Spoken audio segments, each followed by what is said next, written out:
राम जय जय राम। श्री राम जय जय राम। श्री राम जय जय राम। सच्चिदानंद भगवाननी जय। मूळमांथी दुखोનું નિવારણ કાયમ માટે કરવું એટલે આત્યંતિક દુઃખોની નિવૃત્તિ કરવી અને પરમાનંદમાં રમણ કરવું, આ આપણો મનુષ્ય જન્મનો મુખ્ય લક્ષ્ય છે. તો પરમાનંદમાં રમવું તો પછી વ્યવહારનું શું થાય? તો વ્યવહાર થાય છે ને અત્યારે દ્વૈત બુદ્ધિથી, એના કરતાં 10 ગણો સારો થાય. ચિંતા રહિત, બળતરા રહિત અને સાચા બુદ્ધિના નિર્ણયો થાય. ભય જે છે એ મૂળમાંથી ખલાસ થાય ત્યારે સમજવું કે આત્યંતિક દુઃખોની નિવૃત્તિ થઈ. તો આવું કામ કેવી રીતે બને? તો ઉપરથી છબછબિયા કરી અને સાંભળી લઈએ અને હા મજા આવી તાળી પાડી નાખીએ તો એ કામ બનતું નથી. એના માટે વ્યવસ્થિત નિયમથી અમુક સ્થિતિ બનાવવા માટેનો આયોજનપૂર્વકનું કામ લેવું પડે. બ્રહ્માકાર વૃત્તિ ઉત્પન્ન કરવી તો જ એ વૃત્તિ અજ્ઞાનનો નાશ કરી શકે. મૂળમાંથી પોતાનો સાક્ષાત્કાર થાય અને જે નજરે દેખાય છે, સંભળાય છે, ઇન્દ્રિયોથી અનુભવ થાય છે, એ બધી વિદ્યાઓની નિવૃત્તિ થાય. બૌદ્ધિક ભૂમિકાની નિવૃત્તિ થાય. તો એની નિવૃત્તિ કરવી કેવી રીતે? તો બ્રહ્માકાર વૃત્તિ ઉદય કરવી પડે. એના માટે ચાલુ થવી જોઈએ. તો વેદાંતનું સાક્ષાત બ્રહ્મજ્ઞાન માટે અને દુઃખોની નિવૃત્તિ કરવા માટેનું સાક્ષાત સાધન એક જ છે કે બ્રહ્માકાર વૃત્તિ ઉદિત થાય. જ્યાં સુધી એવી બ્રહ્માકાર વૃત્તિ ઉદિત નથી થતી ત્યાં સુધી જગત સાચું લાગે છે. સપનામાંથી જાગ્યા પછી જગત ખોટું લાગે છે સપનાનું, પણ જાગતા અમે સામે ઊભું છે એ જગત તો સાચું લાગે છે. તો અત્યારે જે જાગ્રત અવસ્થામાં બુદ્ધિથી જોઈને, અનુભવ કરીને, વિચારીને હારા નબળાના ભાવો દ્વૈતો ઉત્પન્ન થાય છે, એ પ્રમાણે જે નિર્ણય થાય છે તે પરમાર્થમાં એટલે કે આત્યંતિક દુઃખ નિવૃત્તિ કરવી છે. તો એના માટે એ સપનું નથી. જેણે સાચું માન્યું છે જગતને, તો આ જગત સપનું બનતું નથી. જગત સપનું ક્યારે બને એ વિષય બહુ મહત્વનો છે. એટલે શું સાધન કરવું? તો સાધન તો આપણા મનોમુખી કરીએ છીએ, એ સાધન કોઈ કામ આવતું નથી. એટલે વેદાંત સાધન અને એનું ફળ એ બહુ જ વિલક્ષણ વસ્તુ છે. એ જ્યાં સુધી બુદ્ધિ ઊભી રહે છે, સહજતાનો ભાવ નથી આવતો, ત્યાં સુધી એ કામ બનતું નથી. ધર્મ છે તો ધર્મ અને બ્રહ્મજ્ઞાન બે અલગ વસ્તુ છે. ધર્મમાં પાલન કરવાનું હોય, ઉપાસના કરવાની હોય અને સંતોષ મેળવવાનો હોય. તો સંતોષ થાય, પણ સંતોષને ધારણ કરી રાખવા વાળો જે છે, સુખી થનારો છે, એ જ દુઃખી થાય છે. એટલે મૂળમાંથી એ ધર્મ છે એ આદેશ અને ઉપદેશથી એ લઈ શકાય. ઉપાસના છે, કોઈ પણ જાતની દેવની કરીએ કે પોતાના માટે જે સુખ મેળવવા માટે ઉપાસનાઓ કરીએ તો એમાં શ્રદ્ધા મુખ્ય હોય છે. પણ શ્રદ્ધા એકલી નથી કામ આવતી. સાક્ષાત પ્રમાણથી અવિદ્યા દૂર થાય. સાંભળતા સાંભળતા આપણને વિચાર મંથન ચાલુ થાય અને વિચાર કરતાં જ્યારે આપણે પોતાના ઉપર ઊભા રહીને જોઈએ કે ભય નાબૂદ થયો છે, તો થયો હોય ત્યારે ખબર પડે કે આ કામ થયું છે. એટલે કોઠામાં શાંતિ અને ખોપડીમાં ભય ની નિવૃત્તિ, આ બંને માટે કરી અને સાચું શ્રવણ કરવાનું. એટલે ધર્મ જે છે એ અલગ વસ્તુ છે. ઉપાસના છે એ પણ ચોખ્ખાઈ કરશે અંતઃકરણની, સહેજ તાલાવશે આપણને, થોડા ઠરેલા જેવા લાગશું, પણ પ્રસંગ સામે આવે અને ઘર બળતું હોય ત્યારે તરત જ ઉકળવાનું ચાલુ થઈ જાય. એટલે ધર્મમાં કાંઈક કરવું પડશે, એ મુખ્ય વાત આવે છે. ઉપાસનાઓમાં પ્રેમ અને પોતે સહજ ને સરળ થવું એની મુખ્ય પ્રધાનતા રહે છે. અને વેદાંતમાં શ્રુતિ, તો શ્રુતિના અનુરૂપ જે કાંઈ બુદ્ધિ થાય, શ્રુતિને અનુરૂપ બુદ્ધિ એટલે વિચારવાન બુદ્ધિ, તો એ વેદાંતમાં વિચારને મુખ્ય પ્રધાનતા આપી છે. તો વિચાર એ વેદાંત નું એક મુખ્ય સાધન છે. અને વેદાંત જે છે, વેદાંત વિચાર એ મુખ્ય દુઃખ નિવૃત્તિ માટેનું સાધન છે. વેદાંત વિચાર હવે શું છે, તો એને બીજા શબ્દોમાં કહીએ તો ગુરુ મુખેથી ઉપનિષદ અને સિદ્ધાંતો એના જે છે એવો નિશ્ચય કરવો. હવે ઉપનિષદના ગુરુમુખથી કયા સિદ્ધાંતો છે, શ્રવણ કયું કરવાનું, તો ઉપનિષદ અને એના સિદ્ધાંતોનો નિશ્ચય કરવો, એનું નામ શ્રવણ છે. તો નિશ્ચય કયા સિદ્ધાંતો છે કે બ્રહ્મ અને હું જે આ સુખી દુઃખી થનારો જીવ, એ બંને એક છીએ. મૂળમાંથી જીવ બન્યો કેવી રીતે, તો બન્યો જ નથી, એવી રીતનું સતત તેલ ધારવત બ્રહ્માકાર વૃત્તિ ઉત્પન્ન થાય. એટલે ગુરુમુખથી ઉપનિષદના સિદ્ધાંતોનો નિશ્ચય કરવો. નિશ્ચય એટલે દ્વૈત કદી એક ત્રણ કાળમાં છે નહીં. માયા કાયમ માટે મિથ્યા છે, જગત મિથ્યા છે, બ્રહ્મ જ સત્ય છે. તો આ સાંભળીએ એને શ્રવણ થયું કહેવાય. બીજું, શ્રુતિની વાત આપણે કરતા હતા. શ્રુતિનો મતલબ શું છે કે યુક્તિ અને તર્ક અને બીજા કોઈ પણ પ્રમાણથી શાસ્ત્ર દ્વારા જે બોલાય છે એ પ્રમાણે અંદર આત્મસાત થાય. એટલે વાક્યો જે થાય છે એનો અર્થ થઈ અને લક્ષ્ય સુધી પહોંચવાનો નિશ્ચય કરવો. એટલે એને કહેવાય શ્રુત. એટલે એ મનન. તો શું મનન કરવાનું છે? પોતાના સ્વરૂપનું. સત ચિત્ત ને આનંદ સ્વરૂપે હું છું. અસત જળ અને દુઃખરૂપ છે એ જીવ છે. અસત દુઃખરૂપ અને જળ. તો જળ કેમ કીધો છે કે મિશ્રિત થાય છે, સંબંધો બાંધે છે, બીજા સાથે ઓળખોળ થાય છે. ચેતનની ચેતના સાથે, શુદ્ધ ચેતના સાથે અંતઃકરણ ભેગું રમતું હોય છે, એટલા માટે એ જળ છે. તો એ જે સામે આપણું પોતાનું સ્વરૂપ છે એમાં મનન કરીને, તર્ક કરીને, શાસ્ત્રોની જે વાક્યો છે એને પોતાનામાં આત્મસાત કરીને નિશ્ચય કરવો, એનું નામ મનન. નિધિધ્યાસન એટલે મહાવાક્યો, જે તત્વમસી, અયમ આત્મા બ્રહ્મ, અહમ બ્રહ્માસ્મિ છે, એ મહાવાક્ય નથી, એ પરિણામ વાક્ય છે, પોતાનું સાક્ષાત વાક્ય છે. એટલે તત્વમસી, તે તું છે, તે એટલે બ્રહ્મ, તું એટલે જીવ. તો તું જે માની બેઠો એ નથી, તે છે, તું બ્રહ્મ છે.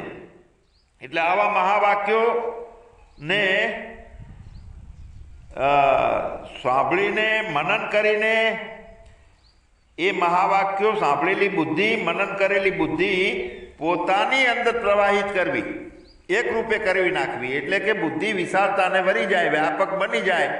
આ બેઠો એ હું 5.5 ફૂટ વાળો નથી, હું આકાશ જેવો વ્યાપક છું. તો એ બુદ્ધિને પ્રવાહિત કરવી, એક થયું નિધિધ્યાસન.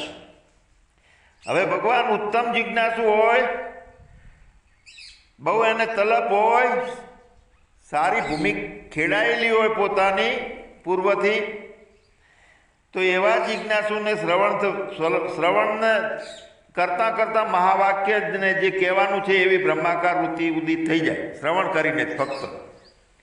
પણ એ ઉત્તમ જિજ્ઞાસુ હોય, એ પ્રથમ કક્ષાનો જિજ્ઞાસુ કહેવાય, ઊંચી શ્રેણીનો. પણ મધ્યમ અને બીજા ત્રીજા કનિષ્ઠ પ્રકારના જિજ્ઞાસુને મનન નિધિ ધ્યાસન કરવાની જરૂર પડે છે. અને એ નિધિ ધ્યાસનમાં જીવનું જીવપણું ના રહ્યું અને ખબર પડી જાય કે ચેતન હતો ને હું જ હતો, હું જન્મ્યો નહોતો, મરવાનું નથી મારે, અને મારે કોઈનાથી કોઈ સંબંધ થયો નથી, અંદર દ્વૈત ભાવ ઉત્પન્ન થતા નથી. તો આવી જે દશા છે એ બ્રહ્માકાર દશા કહેવાય. અને આવી બ્રહ્માકાર વૃત્તિ એ અજ્ઞાનનો નાશ કરે છે. હવે વૃત્તિ એટલે શું? જ્ઞાન કરાવનાર છે એને વૃત્તિ કહેવાય. તો જગતનું જ્ઞાન કરાવે છે એટલે વૃત્તિ ઉત્પન્ન થાય છે, એટલે પદાર્થનું જ્ઞાન થાય છે. સામે જે કંઈ આપણે પદાર્થ સામે હોય તો આપણે તરત ઓળખીને કહીએ છીએ કે આ રિક્ષા છે, આ મોટરસાયકલ છે, નોખું નોખું કેમ પાડીએ છીએ? તો એવી વૃત્તિ બને છે અને એવું જ્ઞાન થાય છે. એ પ્રમાણે તો વૃત્તિ જ્ઞાન છે તે પ્રમાતાની વૃત્તિ છે, અને બ્રહ્મ જ્ઞાન છે એમાં નાના પ્રકારની વૃત્તિ થતી નથી, વ્યાપક વૃત્તિ, આકાશ જેવી વૃત્તિ થઈ જાય. તો એની અંદર બુદ્ધિ અને અંતઃકરણ ના હોય ત્યારે જ એવી વૃત્તિ થાય છે. જ્યાં સુધી બુદ્ધિ અને અંતઃકરણને માન્યું છે ત્યાં સુધી દુઃખનો નિવેડો આવતો.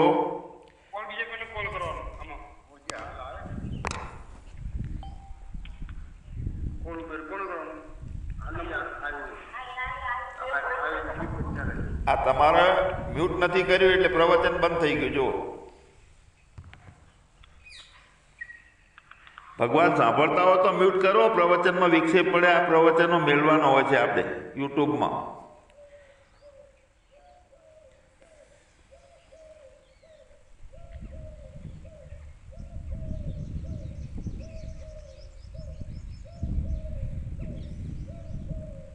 આખી તારા તૂટી જાય, લાઈન તૂટી જાય, વચ્ચે વિક્ષેપ આવે.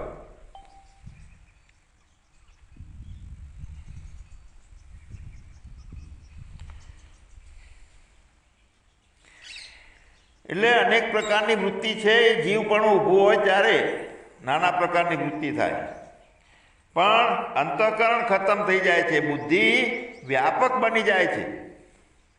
5.5 ફૂટની ધારણા નહીં, અખંડ અવિનાશી નિત્ય શુદ્ધ બુદ્ધ અવિક્રિય છું એવી સમજ હોય બુદ્ધિની અંદર, ત્યારે આકાશ જેવી બુદ્ધિ થઈ જાય તો એ બ્રહ્માકાર વૃત્તિ થઈ કહેવાય, અને એ અજ્ઞાનનો નાશ કરી શકે. અને આ છેલ્લામાં છેલ્લું સાધન આ છે, પોતાનો આત્યંતિક દુઃખોમાંથી નિવૃત્તિ કરવા માટેનું. અજ્ઞાનને નાશ કરવું, અવિદ્યાનો પડદો હટાવવો, તો હટે ક્યારે? બ્રહ્માકાર વૃત્તિ. અને બ્રહ્માકાર વૃત્તિ થાય એટલા માટે એક સરસ ગીતામાં શ્લોક છે કે યો મેં પશ્યતિ સર્વત્ર સર્વચ્છમય પશ્યતિ. બધે હું છું અને બધુંય મારામાં છે જગત, અને પ્રતીત લાગે છે, સાચું નહીં. પ્રતીતિ એટલે ગાય સામે ઊભી હોય તો એ સાચી હોય, પણ ભેંસ માથે દોરેલી હોય તો એ પ્રતીતિ હોય. તો ભેંસ માથે દોરેલી ગાય છે એ દૂધ આલે નહીં અને પુષ્ટિ મળે નહીં. એમ પોતાનો એક ભાવ બની ગયો તો બીજું બધું પ્રતીતિ બની જાય. જેમ અત્યારે તમે સાંભળવામાં લક્ષ છે તો બાકીના લક્ષો છૂટી ગયા છે, તો બાકીનું બધું એ ટાઈમે પ્રતીતિ છે. હવે મુખ્ય શું છે અત્યારે તમે સાંભળો છો તે. તો આવી વ્યાપક વૃત્તિ બ્રહ્માકાર વૃત્તિ છે, એ આત્યંતિક દુઃખ નિવારણ કરવા માટે મુખ્યમાં મુખ્ય સાધન છે. ધર્મનું ફળ સુખ છે અને સ્વર્ગ પણ મળે. સારા રહીએ, હકણા રહીએ એટલે બધું સારું થવા માંડે અને બધી જાતના લાભો મળવા માંડે, કારણ કે અંદર ધારણા શક્તિ વધી જાય. તો ધર્મનું ફળ જે છે, ધર્મ એટલે પોતાને ધારણ કર્યો, પણ આત્યંતિક દુઃખ નિવૃત્તિ છે એ બહુ વિલક્ષણ વાત છે, એ બહુ મુખ્ય જરૂરી છે. સાંભળીને નક્કી કરી નાખીએ કે હું આત્મા છું તો થોડું અંતઃકરણ શાંત રહે, પણ મુખ્ય નિવેડો નથી આવતો. તો ધર્મ એટલે ધારણા કરી, સાંભળી અને નક્કી કર્યું હું દેહ નથી અને હું વ્યાપક છું, તો એ સારી વાત છે, પણ શરૂઆતની વાત છે. એના કરતાં આગળ ટોચમાં પહોંચવાનું છે. હજુ ઉપાસના કરીએ છીએ, પોતાને ધારણ કરીએ છીએ, તો એ તદાકાર વૃત્તિ થાય છે. અને જેની ઉપાસના કરીએ છીએ એ ઈષ્ટનું દર્શન થાય છે વૃત્તિથી.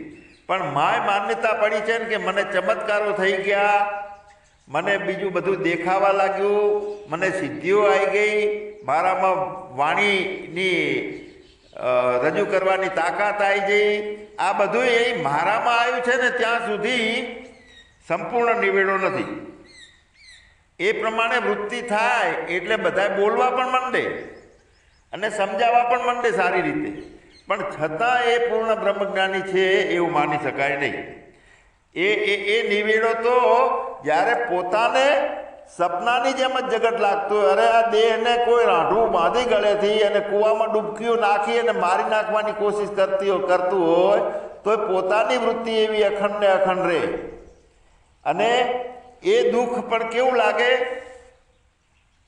રૂનું 10 કિલોનું પોટકું પડે હલકું લાગે, અને પથરા ભરેલું પોટકું પડે તો ભારે લાગે. તો એ ટાઈપનું શરીરને લાગે. અને શરીર જાય તો મારે શું છે? બિલકુલ શરીર સાથેનું તાદાત્મ્ય ના હોય, જગત સાથેનું તાદાત્મ્ય ના હોય, અને સતત બ્રહ્માકાર વૃત્તિ પોતાની નિષ્ઠા સાથેની હોય. એટલે ઉપાસનાથી તદાકાર વૃત્તિ થાય છે અને ઈષ્ટનું દર્શન થાય છે. સગુણ સાકારની ઉપાસના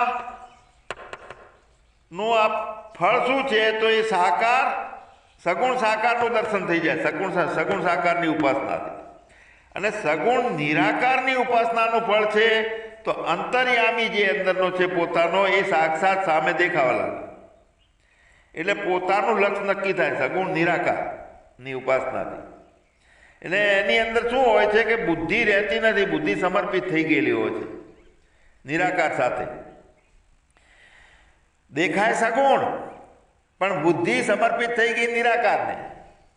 તો દેખાતો હોય સગુણને એની સાથેનો વ્યવહાર વર્તનો થતો હોય શું થતું હોય? ખાલી લીલાની માત, જેમ બ્રહ્મ લટકા કરે બ્રહ્મ પાસે, એ રીતે થતું હોય. એટલે વેદાંતમાં મુખ્યમાં મુખ્ય વાત શું છે કે આ બેઠો છું હું, તે દુઃખી થઉં છું, અને મારો નિવેડો ક્યારે આવે? તો એ ખાલી બ્રહ્મ સાથેની એકતા થઈ જાય મારી, બે છે નહીં, અને એ જ હું હતો. એટલી બધી વચ્ચેથી ભ્રાંતિઓ ટળી જાય. તો બ્રહ્મ થી નોખું પાડનાર કોણ છે? તો એ અવિદ્યાએ નોખા પાડ્યા, જીવની દશા બનાવી દીધી છે. તો એ અવિદ્યા સાથે એ જીવ ભાવની આખી નિવૃત્તિ, આ મટકી જેને હું માનું છું એની અંદર બધું જેટલું ભર્યું છે, અનુભવો, વિષયો, વિચારો, સુખ દુઃખ, આનંદ, જ્ઞાન, બધું જે ભર્યું છે એ આ મટકીની અંદર ભરેલું માલ સામાન સાથે એ મટકીને પટકી નાખવાની. આ મુખ્યમાં મુખ્ય મનુષ્ય જીવનનું લક્ષ્ય છે. બ્રહ્માકાર વૃત્તિ છે એ ફક્ત અવિદ્યાને દૂર કરવી હોય તો આ એક જ છેલ્લી વાત છે. સંપૂર્ણ પૂર્ણ જ્ઞાનની નિષ્ઠા કરવા માટે બ્રહ્માકાર વૃત્તિ ઉત્પન્ન થાય, અને અવિદ્યાને દૂર કરવા માટે, મૂળમાંથી દૂર કરવા માટે આ એક જ સાધન છે, અને જે વિચાર દ્વારા થઈ શકે છે.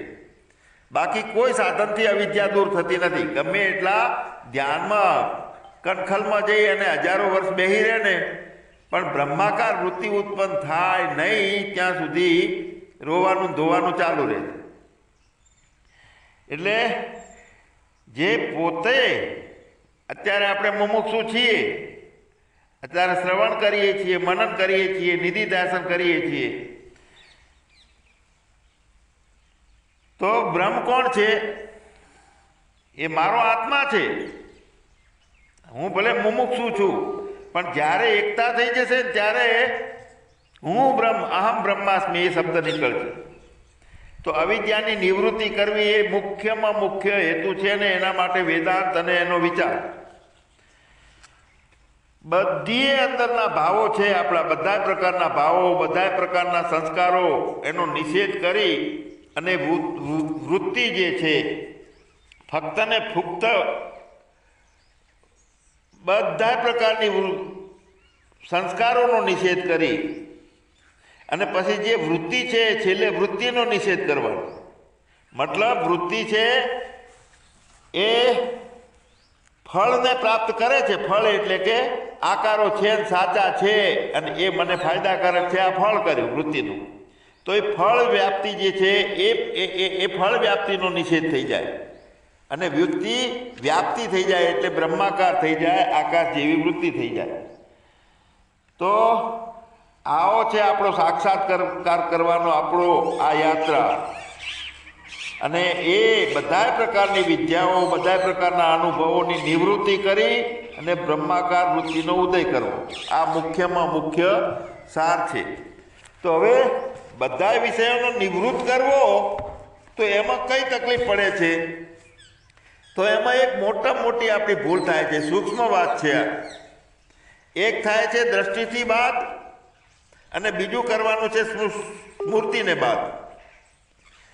તો દ્રષ્ટિબાદ અને સ્મૃતિબાદ બંનેમાં ફરક છે. તો આપણે દ્રષ્ટિનો બાદ સાંભળીને કરી શકીએ છીએ. સમજી લો કે આપણે વારંવાર સાંભળીએ છીએ કે હું દેહ નથી, હું દેહ નથી, હું દેહ નથી. તો આપણી દ્રષ્ટિ જે દેહ રૂપે બની ગયેલી તો દ્રષ્ટિનો બાદ થઈ ગયો.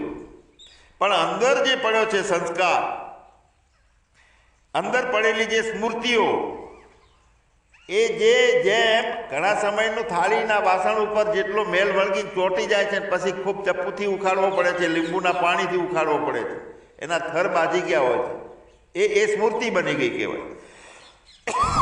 જે સ્મૃતિ બની છે એનો બાદ કેવી રીતે કરવો? એના માટે કયું લીંબુ ઘસવું, કયું ચપ્પુ ઘસવું? આપણે દ્રષ્ટિને બાદ તો સાંભળીને કરી શકીએ છીએ, પણ સ્મૃતિ છે તે સંસ્કાર છે અને તે બ્રહ્મ જ્ઞાનથી જ થાય છે. એને નિષેધ, સંસ્કારોનો નિષેધ. પોતાને જાણી લે અને એ પ્રમાણેની વૃત્તિ હોય તો એ વૃત્તિમાં એક હેસિયત અને તાકાત, કારણ કે બુદ્ધિ નોખી વૃત્તિ બનેલી, એનું નામ બુદ્ધિ. હવે નોખી વૃત્તિ બની છે તો એનામાં સીમિતતા છે, જેટલું દેખાય એટલું જ જ્ઞાન કરી શકે છે અથવા જેટલું થોડું ઘણું વિચારી અને જ્ઞાન કરી શકે છે. પણ એ બુદ્ધિ જ્યારે વ્યાપકતા સાથે ભરી જાય, બ્રહ્મ રૂપે બની જાય તો એનામાં હજારો ગણી તાકાત આવે. જેમ સીમિત જસમા ઓડણ એક નાનકડી ઓડના ત્યાં જન્મી હતી, પોતે ઓડણ હતી પણ એ પેલા રાજાના સાથે પરણી ગઈ એટલે એની અંદરનો ફાંકો બધો બદલાઈ ગયો. વ્યાપકતા સાથે ભરવું મતલબ કે વિભુ સાથે મેળ કરી લેવો. તો બુદ્ધિ જ્યાં સુધી વૃત્તિ તરીકે રહે છે, પોતાની બુદ્ધિ વૃત્તિ તરીકે એક વૃત્તિ રહે છે, ત્યાં સુધી એમાં સીમિતતા છે અને એ વ્યાપક થાય છે એટલે એનામાં એક સામર્થ્ય નિર્માણ થાય છે. સામર્થ્ય નિર્માણ થાય છે તો શું થાય છે કે આ જગત ખોટું છે, બધું પટકી દેવું છે એવી હિંમત થાય છે. જો ભગવાન મટવું છે ને એ બહુ અઘરી વાત છે. બનવામાં તો ખાલી ચપટી વગાડતા બધી પ્રકારના બની જશું, હોશિયારે બનશું, જ્ઞાનીએ બનશું, કથાકારે બની જશું, પણ મટવું મૂળમાંથી બિલકુલ મટવું એ અઘરી વાત છે. તો આપણી ભૂલ શું છે? ભૂલ જો આપણને દેખાય ને તો ભૂલ સુધરે. જ્યાં સુધી ભૂલ જ નથી દેખાતી ત્યાં સુધી કાયમ ખજાનો પડ્યો છે આપણી પાસે, વૈભવ પડ્યો છે, વિશ્વ નિયંતા જે સાક્ષાત આપણે છીએ અને છતાં દુઃખી થઈ રોઈએ છીએ. તો ભૂલો ઘણી બધી છે. તો ભૂલથી દેખાય તે ભૂલ સુધરે અને બીજું દેખાય તો બીજું દેખાયેલું ના દેખાય. જ્યારે પોતાની ભૂલ સુધરે તો જગતને સાચું માન્યું છે તો જગતને સાચું માનેલું ના દેખાય એવો રસ્તો આપણે કરવાનો છે. તો એ ભૂલ ક્યાં થઈ છે? જગત બાદ કરીને ખાડામાં નાખી એ નથી કરી દેવાનું. કોઈ તો ઘણા વખત તો એ બેસે છે ધ્યાનમાં તો કોકનો અવાજ હોય તો કે નથી ગમતું, કોઈના દ્રશ્યો અમે તો નથી ગમતું, એ કાંઈ પોતાને કાંઈ દેખાવું ના જોઈએ. એ તો કેટલા સુધી, ક્યાં સુધી એ થાય? તો બ્રહ્મ દ્રષ્ટિ અને સ્મૃતિ પુરુષ બંને પુરુષો પોતાનામાં અંદર દેખાય છે. દ્રષ્ટિ પુરુષ એટલે કે બિલકુલ જીવાત્મા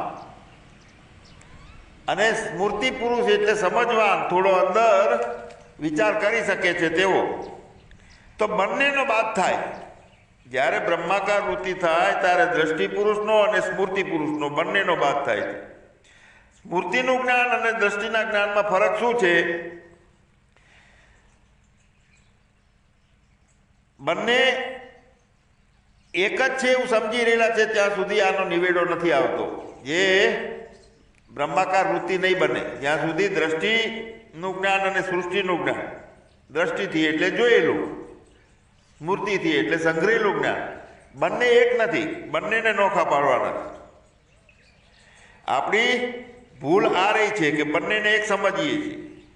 તો શંકાઓ બધી ક્યાં થાય છે? દ્રષ્ટિ પુરુષમાં. તરત જોવું અને નિવેડો એનો રિઝલ્ટ લઈ લેવું. આ દ્રષ્ટિ પુરુષ ઉપરથી જોવું.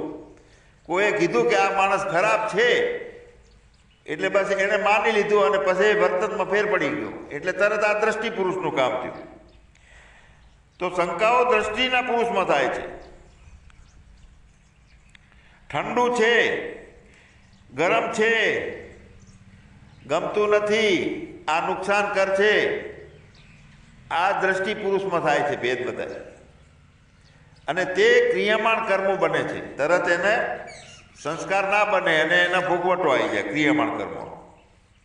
પછી આ ઠૂંઠું છે કે પુરુષ છે સામે દેખાય. આંકડો હલતો હોય અને હલતો હોય એટલે એવું લાગે અંધારામાં કે આ માણસ માથું હલાવે છે. તો આ ઠૂંઠું છે કે પુરુષ છે એવું માયા અને અવિદ્યા દ્રષ્ટિમાં છે. આ બધી એ ભ્રાંતિઓ થાય છે ને તો એ દ્રષ્ટિ પુરુષમાં છે. માયા અને અવિદ્યા બધી. તો એનો શું થાય છે? ભગવાન નિષેધ થાય છે તરત. કારણ કે જેવું જાણી લીધું કે આ દોરડું છે એટલે સાપ નથી, તો સાપનો નિષેધ થઈ ગયો. મૂર્તિના પુરુષનો નિષેધ થતો નથી. જ્યાં સુધી ઘસીને કાટ બિલકુલ દૂર ના કરીએ ત્યાં સુધી નાશ નથી થતો. એટલે એના માટે મોક્ષ નામનો પુરુષાર્થ કરવો પડે છે. કેમ કે સ્મૃતિના પુરુષનો નિષેધ થતો નથી. એને પૂરેપૂરો ઉડાડી દેવો પડે છે. એ લક્ષ્ય રાખવાનું છે સ્મૃતિ પુરુષને. જેટલા સંસ્કારો અંદર દ્રઢ કર્યા છે, સંસ્કારો પકડનારો અને સંસ્કારો બધું ખતમ કરી નાખવાનું છે. તો તે બિલકુલ એ અહંકારને ઉડાડી દઈએ, જીવ ભાવને ઉડાડી દઈએ ત્યારે અજ્ઞાન હટી ગયું એવું કહેવાય. છીપમાં ભૂલથી રૂપું દેખાય છે તો એ દ્રષ્ટિ પુરુષને દેખાય. એને દ્રષ્ટિ પુરુષે એ રૂપાનું જ્ઞાન કર્યું, પણ ક્યાં સુધી? ભૂલથી દેખાતું હતું છીપ. જ્યારે ખબર પડી કે આ રૂપું નથી, છીપ છે, એટલે એને કરેલું જ્ઞાન તરત નિષેધ થઈ ગયું. તો જે ભ્રાંતિનું જ્ઞાન થાય છે એ દ્રષ્ટિ પુરુષે કલ્પેલું છે. અને બજારનું રૂપું લાવી અને સામે મૂકો તો એ સાચું લાગે છે અને એ જોવે છે, તો એનો નિષેધ નથી કરી શકતા. કેમ કે સાચું છે અને દેખાય છે. તો ભગવાન નિષેધ કરવાનું જે કામ છે એ ઉપરથી સાંભળીએ તો બધો નિષેધ થાય, પણ બાદ કરવાનું કામ અઘરું છે. તો વસ્તુઓને બાદ કરવાની નથી, વસ્તુઓને જોનારો, વસ્તુઓને સાચું માની અને જે સંસ્કાર ઊભો અંદર કર્યો છે અને જે દુઃખી થઈ જીવે છે એને બાદ કરવાનો છે. એટલે તે સ્મૃતિમાં રહે છે સાચું રૂપું લાગ્યું. પછી બીજા જોડે વાત કરીએ બીજા દાડે, ચોથા દાડે કે આ 5 મણ રૂપું હતું, મેં મારી નજરે જોયું કેવું ચોખ્ખું હતું અને વળી ભાવે આ વ્યાજબી હતા. આવી બધી પછી એની રમત ચાલુ હોય. એટલે સ્મૃતિમાં એ રહે છે. કેમ કે સાચું છે માટે. તો તે જ્ઞાનનો નિષેધ થતો નથી. સામે છે માટે. એ પ્રમાણે આપણે સાંભળીએ કે બ્રહ્મ જગત નથી, તો પણ કેમ જગત લાગે છે પાછું આપણને? બ્રહ્મ જગત નથી તો એ તો દ્રષ્ટિ પુરુષે કરેલું જ્ઞાન, એનો નિષેધ કરી નાખ્યો. જગત નથી એવું માની લીધું, પણ મૂળમાંથી જગત ખતમ નથી થતું ત્યાં સુધી દુઃખ રહે છે. બ્રહ્મ જગત નથી તો પણ જગત લાગે છે અને પાછા સુખ દુઃખમાં આપણે આવીને પીટકાઈએ છીએ. પોતે બ્રહ્મ હોવા છતાંય કેમ કે જ્ઞાન વખતે તે બાદ થાય છે.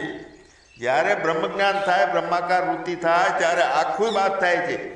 એ જે જગત તરીકે જગતને સાચું માની જોનારો હતો ને એ જીવ ભાવ ખતમ થઈ જાય છે અને બ્રહ્મ ભાવ થઈ જાય છે. સાચું જગત છે એટલે ત્યાં સુધી એનો નિષેધ થતો નથી. એ સંસ્કાર કરી નાખ્યો છે કે સાચું છે જગત, સાચું છે જગત, સાચું છે જગત. આ હું જાગ્રત અવસ્થામાં જોઉં છું તે બધું સાચું છે, એ મને દુઃખ આપે છે, આમ કરીશ તો સુખ થશે. તો હવે ન્યુટ્રલ ગાડી જે છે એના માટે પહેલું તો ઈશ્વર પ્રણિધાન, બધું ઈશ્વરી થાય છે અને બુદ્ધિને ક્યાંય દોડાવી નથી. અંદરથી સંવેદના આવશે કે આમ કર, એ પણ અંદરથી શુદ્ધ ચેતનામાંથી, અંતઃકરણ સાથે ભળેલી ચેતનામાંથી સંવેદનાઓ આવે છે, તે આપણને ડૂબાડે છે. એટલે સાચું જગત છે એનો નિષેધ થતો નથી. સપનામાં કલ્પિત જગત હોય છે એનો નિષેધ જાગીએ એટલે થઈ જાય છે. તો નિષેધ કેમ નથી થતો કે નથી, અને છતાંય પાછું સામે આવીને રહે છે જગતે. હવે જગત બ્રહ્મરૂપે છે, કલ્પિત જગત દેખાય છે, તેનો નિષેધ થાય છે. કલ્પિત ક્યારે લાગશે? સાચાના બદલે એ વ્યાપકતાવાળી વૃદ્ધિ થઈ જઈ અને ચેતના શુદ્ધ થઈ જાય અંતઃકરણમાં. હું, તું, મારા, તારા અને આવા બધા જે રામલીલા બંધ થાય ત્યારે મેળાવે. તો જીવ પ્રમાતાનો બાદ ક્યારે થાય? હું જાગી જાઉં કે હું પોતે જ છું જેને ગોતું છું, એ રીતે પોતે જાગી જાય પોતાનામાં, તો આ જગત છે એ સપના જેવું લાગે. તો એના માટે જે જે કંઈ નડે છે એમાં મુખ્યમાં તો માયા જ નડે છે. ભગવાન તો એ માયાને થોડીક વધારે સમજવી જોઈએ. અને પોતે કોણ છે? તો જાણનાર જે છે ચેતન પોતે, જણાય તે નહીં.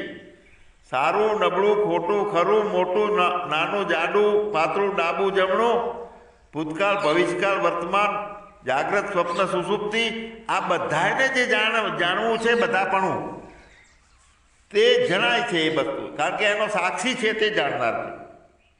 હવે માયા વસ્તુ જે છે એ ત્રણેય લોકમાં નથી, છતાંય છે એમ ભૂલથી લાગે છે. છીપમાં રૂપું દેખાય છે તો તે વખતે ત્યાં કલ્પનાનું રૂપું હતું, અને કલ્પનાનું રૂપું હતું પણ કલ્પના કરનારોને તો એ વખતે સાચું લાગતું હતું કે છે રૂપું. તો કલ્પનાનું છે એ વખતે એને નથી લાગતું. પણ જો કલ્પનાનું રૂપું લાગતું હોય તો કોઈ એ રૂપું લેવા માટે જાય નહીં, પણ દોડીને જાય છે. જ્યાં પછી ખબર પડે છે કે આ તો છીપલા છે. તો સાચા જ્ઞાન વખતે અને ખોટા જ્ઞાન વખતે વસ્તુ એકની એક રહે છે. ખોટા જ્ઞાન વખતે જે જગત કહેવાય છે તે જ સાચા જ્ઞાન વખતે બ્રહ્મરૂપ લાગે છે, એનું એ જગત. તો એનો મતલબ એ થયો કે બધી વસ્તુઓ છે અને બ્રહ્મમાં રહે છે, ભગવાનમાં રહે છે. જો ભગવાનમાં રહેતી હોય તો ભગવાન એમને રહે છે, વસ્તુઓનો તો અંત આવે છે, એ વિકારી થાય છે અને ખતમ થાય છે. તો જો બધી વસ્તુઓ ભગવાનમાં રહેતી હોય તો એવી વસ્તુઓનો અંત નથી થતો. રહેતી હોય તો મતલબ કે ભગવાનમાં રહે છે તો ના કશું છે જ નહીં, શું રહે? જો ભગવાનમાં રહેતી હોય તો ભગવાને જેમ ઝાડ વધે છે એમ વધવા જોવે, એને વૃદ્ધાવસ્થા આપવી જોવે. ભગવાનને આપણને આવે છે, માણસ છીએ તો એવું નથી કે બધી વસ્તુ ભગવાનમાં રહે છે. ભગવાન સિવાય બીજું કાંઈ નથી.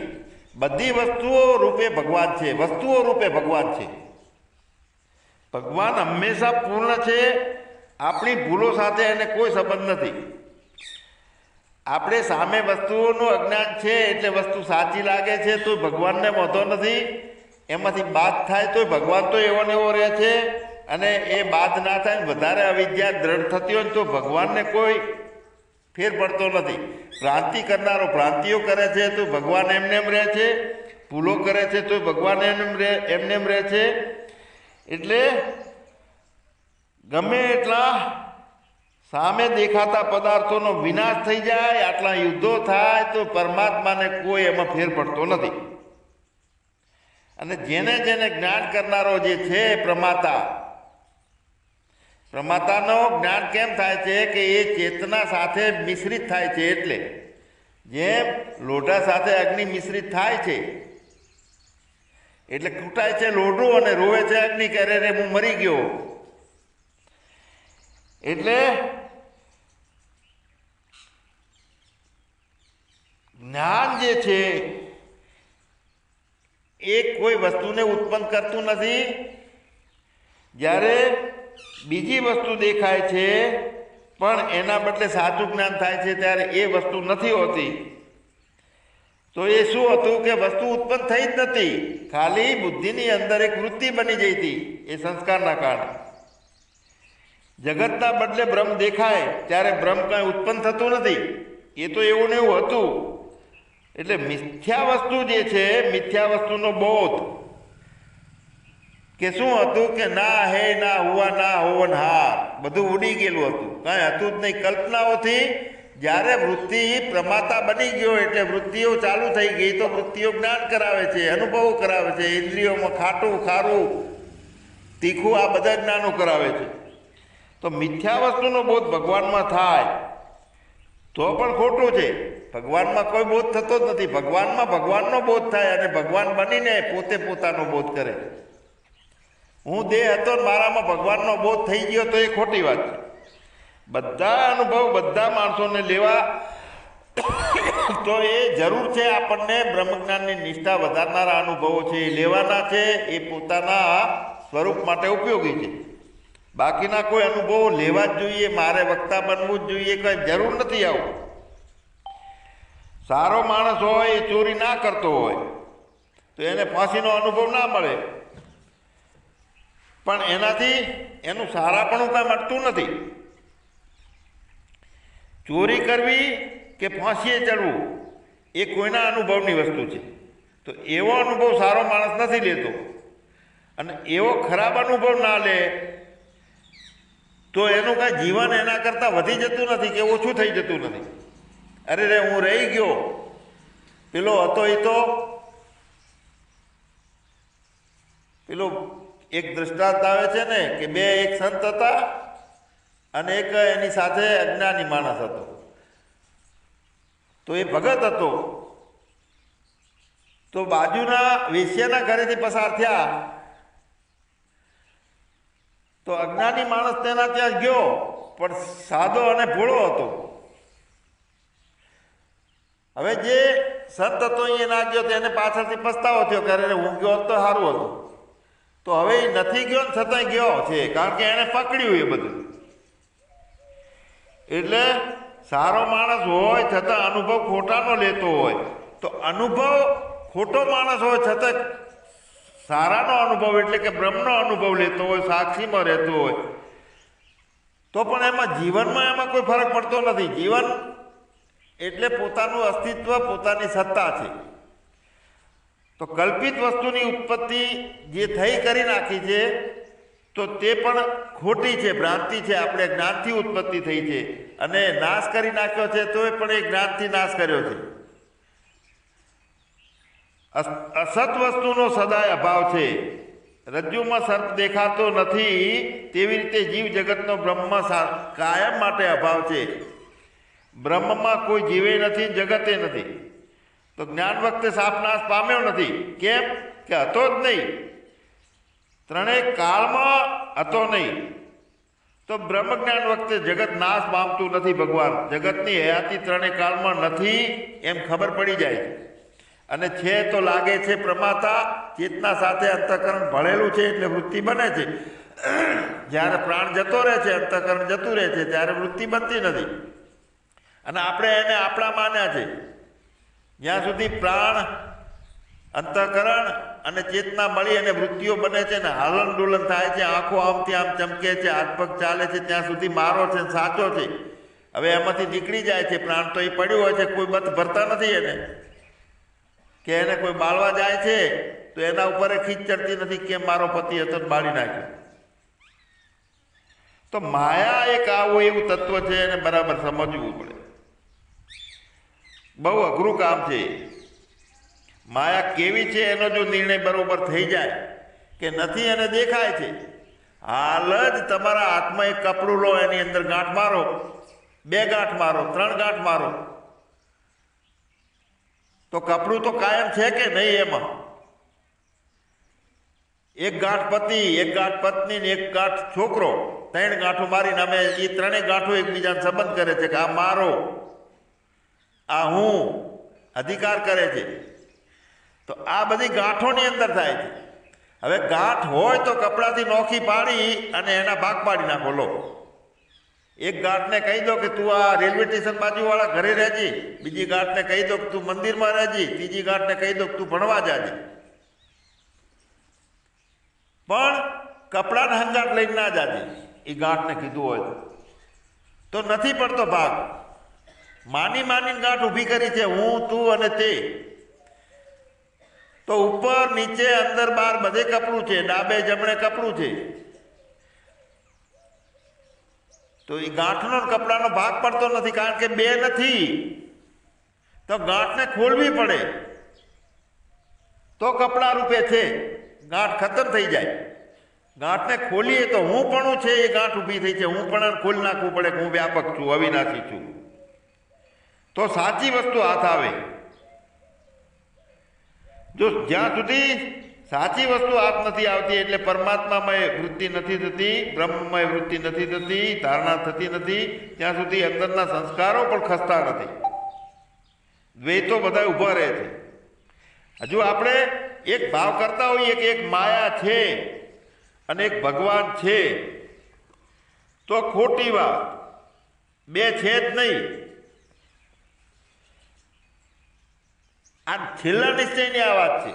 માયા સાચી લાગે છે એટલે માયા દૂર કરવાનો પ્રયત્ન થાય છે. મૂળમાંથી ઉડાડી દો ને. માયાનો નિર્ણય ના થઈ શકે એવું હોય તો એ આપણું પોતે માયા છે આપણા માટે એક અલંકાર અને દાગીનો બની જાય ઉપયોગનો.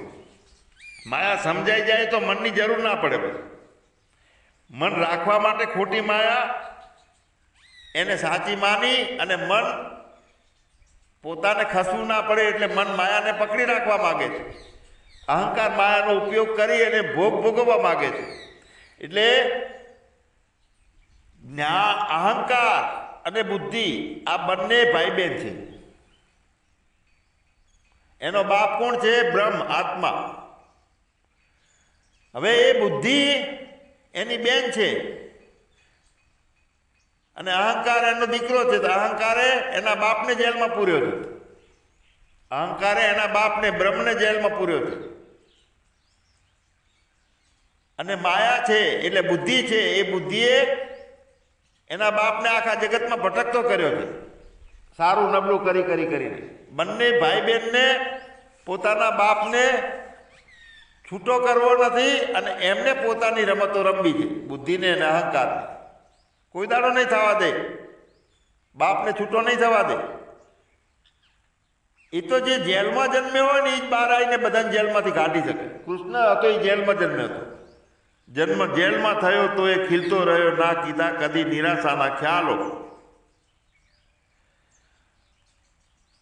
એટલે અહંકાર કાયમ માટે એના બાપને જેલમાં રાખવા માંગે છે અને એની બેન બુદ્ધિ, આ બંને ભાઈ બહેને ભેગું થઈ અને કાવતરું કરેલું છે. આ ભ્રમણામાં ભટકાવે છે બુદ્ધિ. તો ખોટી માયા છે, ખોટી બુદ્ધિ છે, છતાં આપણે એને દૂર કરી શકતા નથી, કેમ કે એ દૂર કરવા દેતી નથી આપણને. તો આ બધી ભવાટવીનો નાશ બ્રહ્મ જ્ઞાન સિવાય થાય નહીં.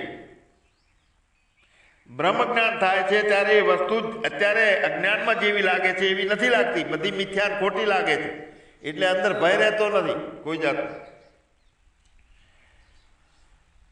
સત જેવી દેખાય છે પણ છતાં જ્ઞાનના કારણે એ સત નથી એવી રીતની થઈ શકે છે. જ્ઞાન થતાં એ ભાગી જાય છે, બુદ્ધિ એ ભાગી જાય છે, માયા ભાગી જાય છે અને અહંકારે ભાગી જાય છે. કારણ કે પોતાનામાં એ ત્રણેય કાળમાં છે નહીં, એટલે અભાવ તરીકે પોતે જાણવા લાગે છે. જે વસ્તુ પોતાને જોતા રહીએ તો પોતે જ છીએ એવું થશે, અને બીજાને જોતા રહીશું તો ત્યારે બીજું છે એવું થાય છે. બીજું જોઈએ છીએ ત્યારે પોતે નથી રહેતો. એટલે જેનો સતત ભાવ થાય છે એવા બનાય છે. એટલે રામમ ભૂતવા રામમ યજેત, કૃષ્ણમ ભૂતવા કૃષ્ણમ યજેત. એટલે કૃષ્ણનું સતત ચિંતન કરીએ તો કૃષ્ણ જેવા બનીએ, રામનું ચિંતન કરીએ તો રામ જેવા કરીએ, અને અલ્લાહનું ચિંતન કરીએ તો અલ્લાહ જેવા. તો એને સપનું રામનું ના આવે. પછી જે ભાવ થયો એનું સપનું આવે, ભાવ થાય તો એને ઊંઘમાં ચમકથી જાગીએ તો એ જ દેખાય જે સંસ્કાર બનેલો હોય. તો ભગવાન કેટલા સંસ્કાર, હું દેહ છું, 5.5 ફૂટનો છું, કાળો છું, રાતો છું, ધોળો છું, જન્મ્યો છું, મરું છું, ના મેળવાનું છે, પેલો મારો લૂંટાઈ ગયો છું. આ બધી ભ્રાંતિઓ જે છે એ ભ્રાંતિઓ કરનારો જે છે એને મૂળમાંથી જ્ઞાનથી, દ્રઢતાથી, જ્ઞાનરૂપી તલવારથી દ્રઢેન છિત્વા એને દૂર કરી દેવાનો છે. સચ્ચિદાનંદ ભગવાનની જય. સદગુરુ દેવ.